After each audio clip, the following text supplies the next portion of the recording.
225th day of Ukrainian resistance.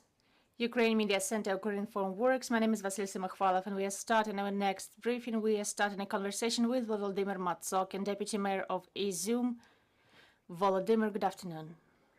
Good afternoon.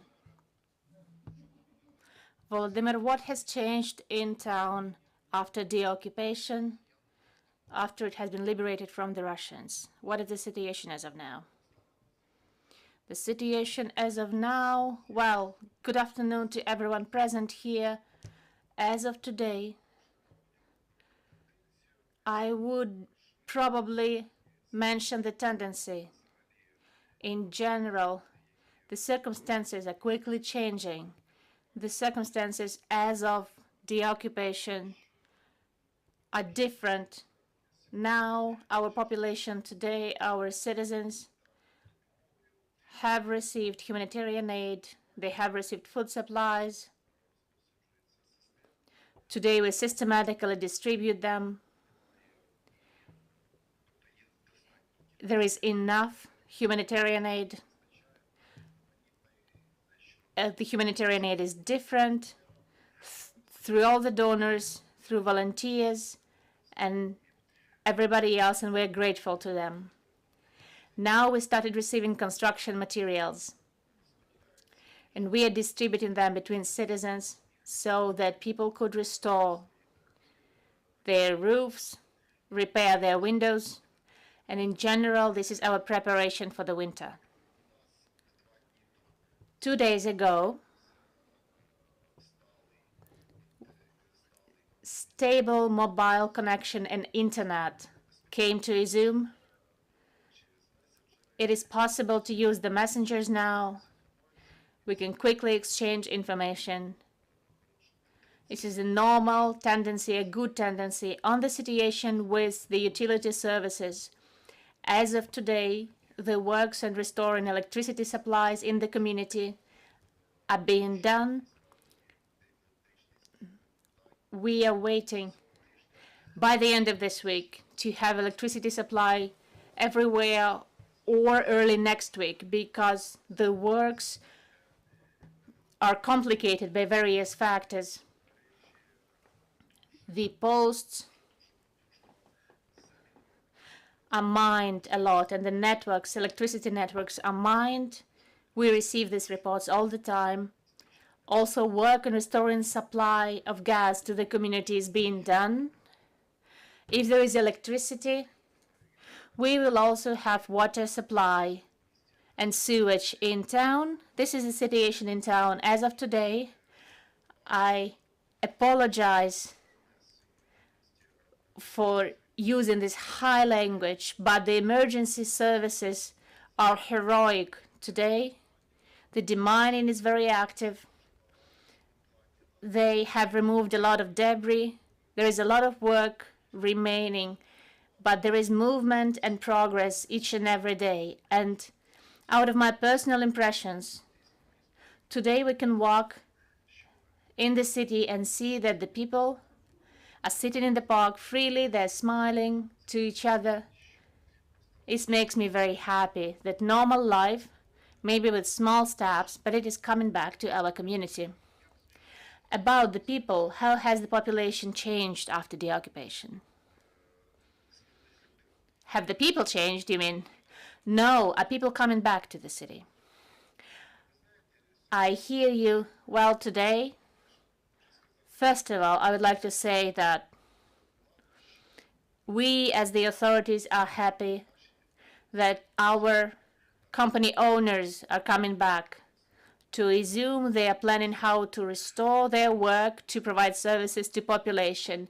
And our citizens are also coming back, but I would divide them into two categories. The first one being those who come back to take a look at their property and then decide whether they can continue living there or they need, let's say, to conserve their houses till spring. And there are also those who come back and go back to their life in the community and are planning to spend the winter in the community. In many cases, this depends, very much depends on whether there's gas supply and electricity supply to their homes. I would also like to say that today we are offering people to evacuate.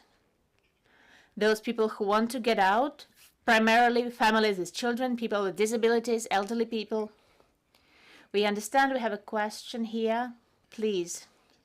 Irina Mamchur, Ukrinform. Could you clarify the situation on debts, on salaries to teachers of Izium?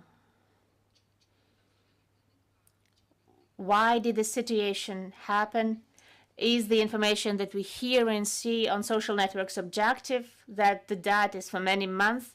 How is this issue being solved? Is it being solved? We wanted to solve this. Thank you for this question. We wanted to solve this before the Teachers' Day, but we didn't manage to do it. All of the payments, all of the debts to our education workers were paid the next day after the Teachers' Day. Now there is no debt anymore. And why this debt happened, I'll explain you now. There is a certain procedure that works during the martial law. When the corresponding documents for payments, we are supplying them in time, but they're being checked additionally in the military administration on whether they correspond. And only after that, the Treasury receives them. This is the procedure. This procedure works for all communities, as far as I know, in Kharkiv Oblast. So this resulted in a debt, but thank God we have paid this debt to teachers by now. And another question, if I may. You mentioned evacuation from Izium, that you are evacuating all the people who want to get out. Could you please tell us how many people are willing to evacuate from Izium now, and whether they are being evacuated outside Kharkiv Oblast or somewhere else in Kharkiv Oblast? I will explain you now that here we cooperate very closely with Kharkiv Oblast military administration that provides transportation for evacuating people. And the way we do it is the following. People come to the executive committee and they write an application. They fill out an application form for evacuation. When they come to Kharkiv, they are offered to live in the city of Kharkiv in dormitories. This is what I heard is being offered to people. And they're also being offered to move outside Kharkiv Oblast. On whether this evacuation is popular, I would like to say that as of now, there haven't been great numbers of people willing to evacuate. I know that last week,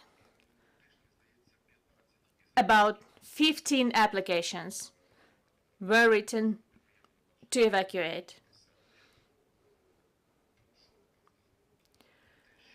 We should here pay attention to the fact that we do have problems with communications. There is no stable connection. We spread the information through the heads of street committees and those who are responsible for distributing humanitarian aid. But you know, I think that this issue is rather that people are waiting. People in apartment buildings, they don't live there anymore. All of them moved to private houses, one-storied houses, and they live there, 1-2 families together, and they are waiting for the issues with gas and electricity to be solved because this will impact their decision on evacuation.